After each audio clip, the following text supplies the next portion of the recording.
Vrede kinders van die Here, ek hoop julle het 'n soete nag rus gehad.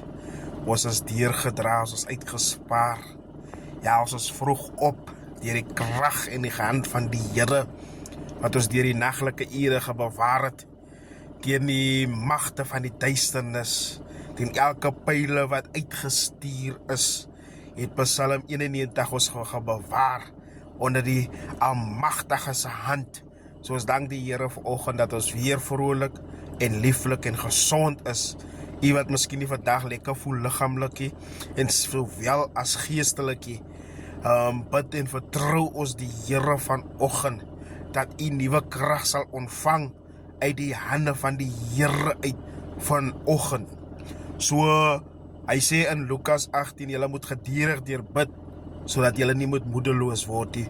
So elke moedeloosheid vanmôre, gaan na die kniekopstasie toe en vertrou die Here daar dat hy gaan vir u uitkom. So vandag wil ek u net los met hierdie skrif, Psalm 27, dat die Here is ons lig, hy is ons heil. Amen.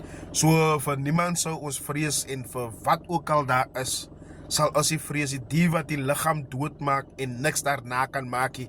Vir hulle vrees ons nie, maar ons vrees die Vader in die hoogste hemele, wat nadat ons gesterf het, ons siel in die helse vuur kan werp. So ons vrees hom vanmôre, omdat hy is groot, hy is heilig, hy is magtig, en hy is lofwaardig, en die eer kom hom alleen toe. Niemand anders behalwe die Vader in die hemele. Ons dank die Here deur sy Seun Jesus Christus, wat ons gered het, deur sy liefde, wat hy vir ons gehang is, en deur sy bloed is ons gebevry, en deur sy wonde het daar vir ons genesing gekom. So deur sy wonde is daar genesing vir u, wat vandag kranklik of seer is, of wat ook al is, van as genesing in die bloed van Jesus. So dankie dierbares, geniet hierdie dag wat voor lê. Al het u ook miskien gister nie lekker opgestaan nie, al het u ook miskien gister van die werk af ongelukkig weggestap, maar vanoggend ons vergeet van die verlede en ons kyk vandag vorentoe. Van vandag is 'n nuwe dag. Die son sal weer skyn, miswolke sal weer verdwyn, en ons vertrou die magtige hand van die Here dat altyd goede uitwerk vir die gelowige. Het werk elke teen goede uit vir ons as kinders van die Here.